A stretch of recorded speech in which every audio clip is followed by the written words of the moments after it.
9:22 a.m. and we are now going to be talking with Professor Ylva Rodny-Gumede.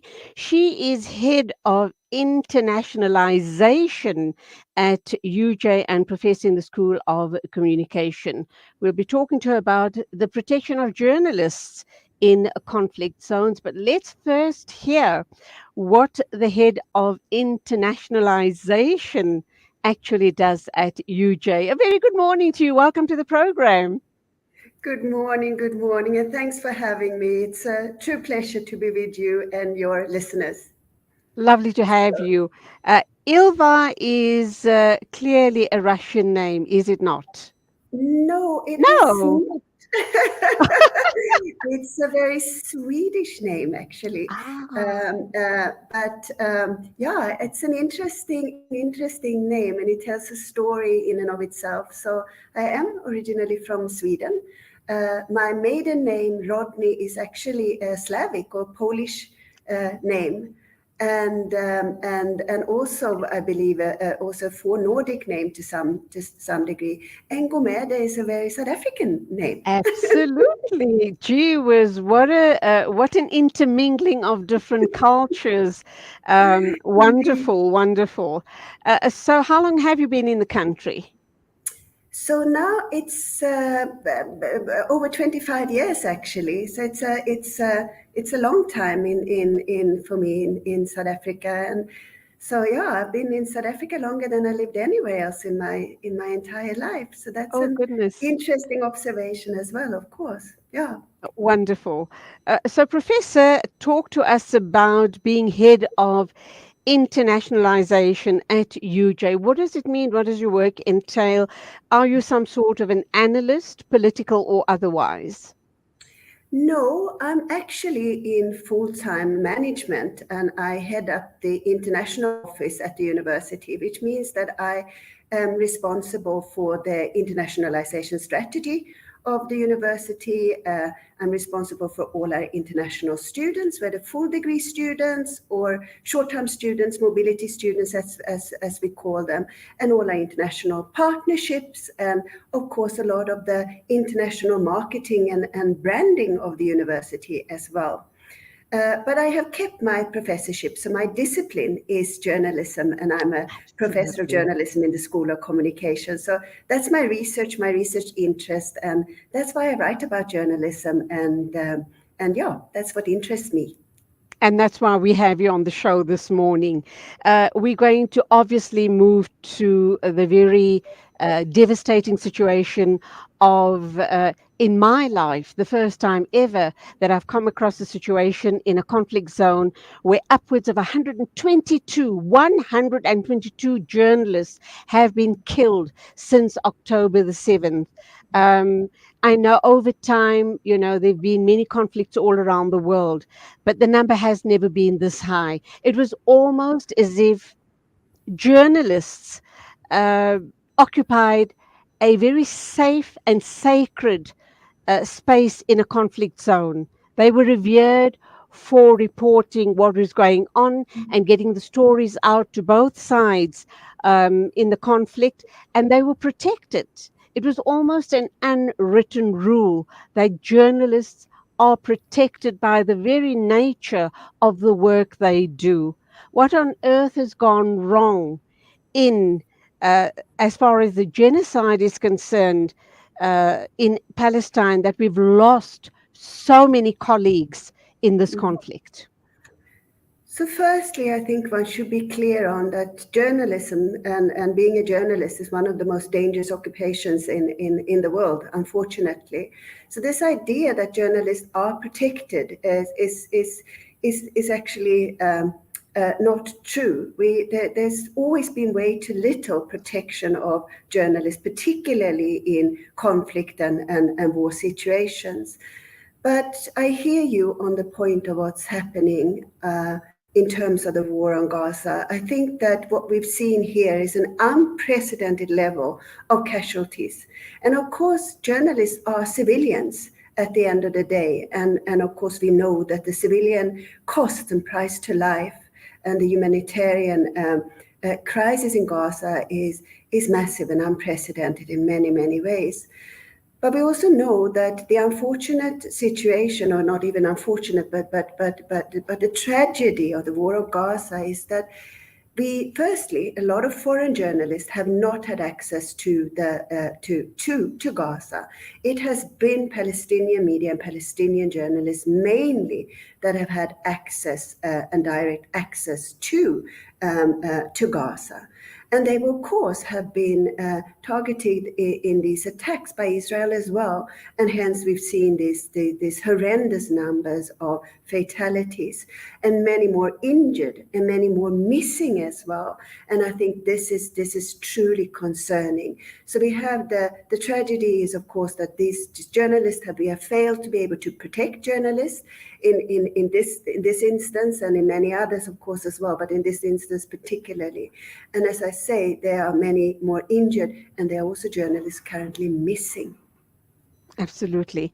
Would I have been correct when I made the comment about, in the first time, anyway, in my history, that I've come across a conflict zone where that many journalists have been killed in such a short space of time? And I'm also wondering, was this deliberate? Because we know that many innocent women and children were killed as well. So was this deliberate, despite the fact that journalists do wear protective gear like the bulletproof press vests and helmets, etc. And then just going back to a year ago, or a little longer than a year ago, and the killing of Shireen Abu Akleh. I raised that yesterday with another journalist on the show because we were talking about the vigil that was held on Sunday evening in downtown Johannesburg. Uh, so I raised that with her as well. And the senseless and ruthless killing of Jamal Khashoggi. And with due respect to you, I'm kind of wondering why we're only talking about black journalists or brown journalists that have been ruthlessly and brutally killed over this period. No, I think that, I mean, firstly, come back to your first question. You might be correct in saying that this is an unprecedented number during such a short a period of time that have, fatalities and killings, but, in terms of journalists. I don't have the correct figures, but that might actually be correct. I think that the fact that we are not talking about journalists and what they've been, the fact that there aren't, enough protection of journalists, I think that it's a massive issue. And of course, we know that there is, without overly sort of talk to an idea that might racialize, or I think that we need to talk about journalists and the protection of journalists full stop. And we need to highlight these issues of journalists that have been killed. And I think that the Abu Akleh case, for example, I think has been highlighted. And I think it is something that, a case that we are trying to bring forward and try to use, as unfortunate it is, her name to make sure that this is something that's not happening again. And also to put spotlight on the issues that she did highlight, for example, during her journalistic career. So, but of course, we can always do more. And it is important that we talk about this aspect. And also maybe that we now, as the journalistic fraternity, come together to see and demand protection of journalists whilst they are in the line of duty, so to speak, and exercises their profession. So I'm wondering how that is going to be a possibility. Let's now just digress a bit and talk about the war, the ongoing war in the Ukraine.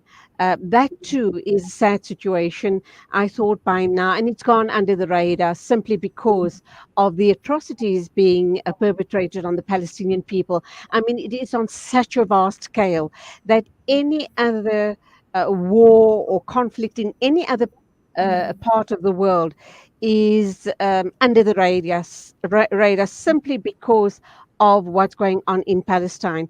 But let's look at the Ukraine. Where are we sitting regarding that situation? And to your knowledge, have any journalists been killed in that war, in that conflict? Mhm.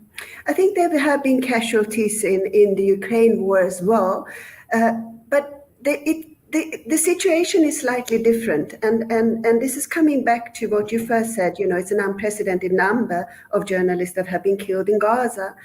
I think that one thing that highlighted. Um, uh, some of the atrocities happening in Gaza was actually during the ICJ case, when South Africa presented the case to the International Court of Justice. One thing that Advocate Adila Hassim talked to and did very well was the fact that the bombs, for example, that have been used in Gaza are bombs that are designed to do maximum damage. And to think that you won't have any civilian casualties using that kind of brute force is something that is a misnomer. So that, of course, has paved the way for all of these casualties, civilians, and professionals, journalists, doctors, etc., aid workers, etc., etc. Hey? So I think that is one thing. I do think that in comparison with the war in Ukraine, we've had foreign media have access to Ukraine and been allowed access and been provided for in a different way than has happened with the war on Gaza, for example. So I think there's a difference there. I think in terms of how the war in Ukraine has been covered, I think that there's been a lot of media coverage on the war in Ukraine from European media, North American media.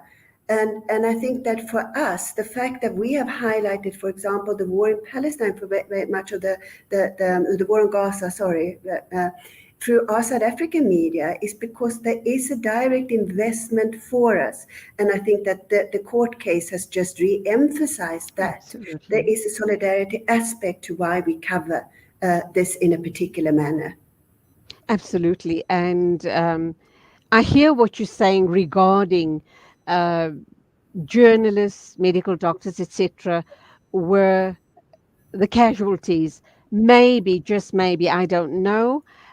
They were not the intended victims, but because of the types of bombs, the cluster bombs, etc., that we used and are still being used, anyone in the line of fire uh, Mm, is. Uh, is going to be a casualty, sadly.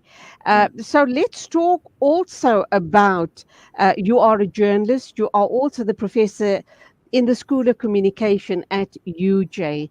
And let's talk about social media and mm, its impact on the way we cover news mm, and your young upcoming journalists, possibly not even intended.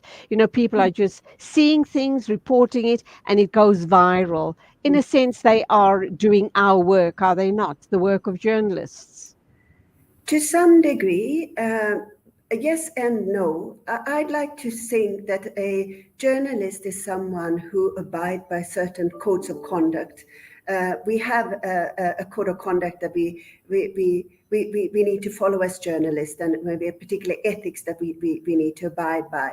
And of course, someone who maybe just uses the platform, the social media platform, might not conform to these rules, might not have the training, etc., etc. So I think there's a real difference there.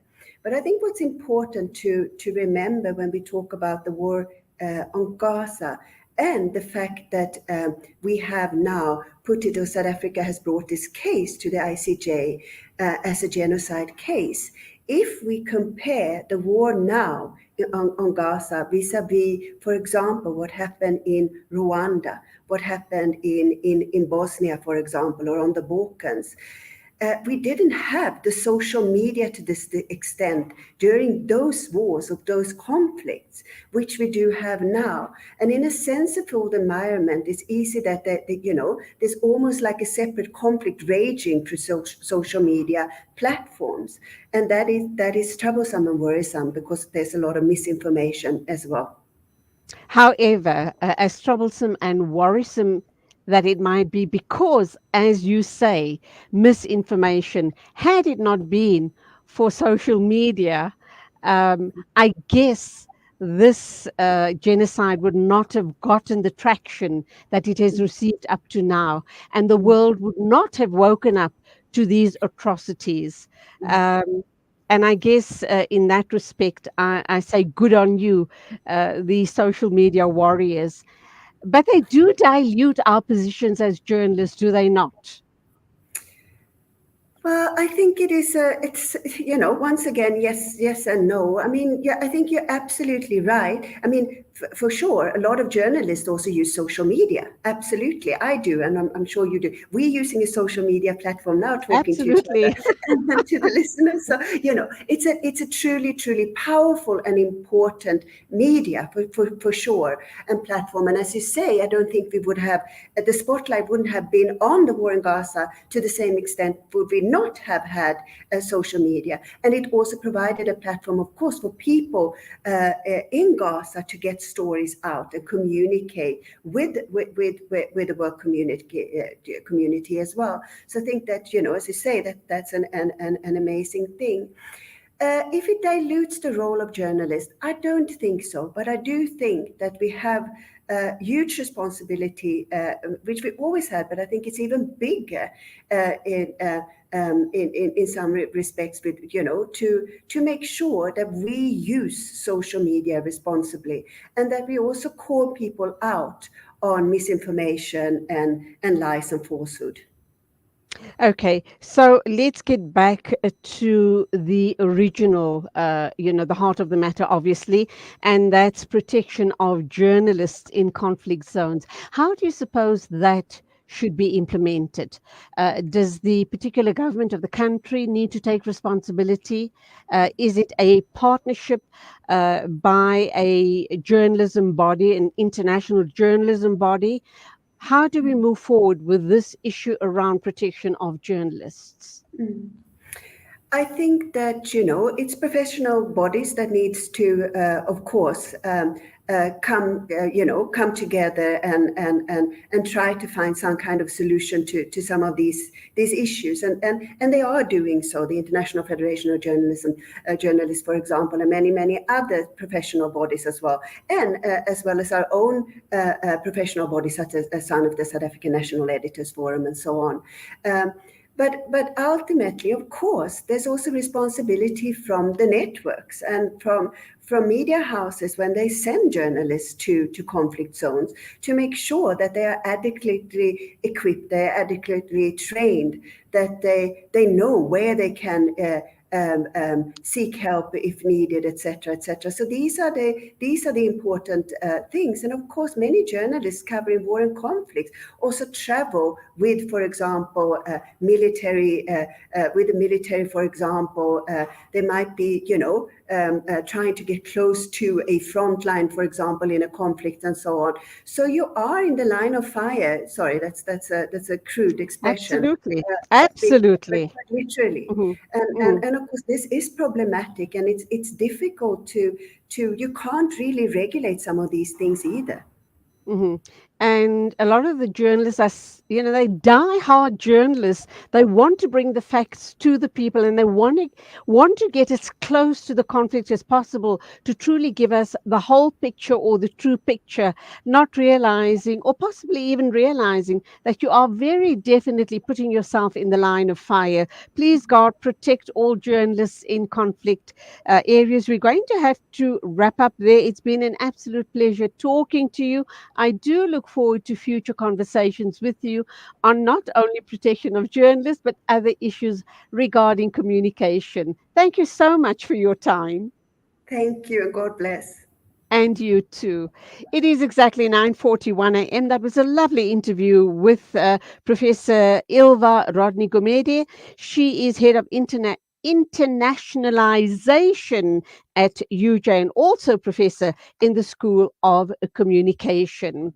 And we're moving along at 9:41 a.m. News and Views on Salam Media. We are next going to be talking with Mametlwe Sebesi. So let's get Mametlwe online and get talking right here on News and Views.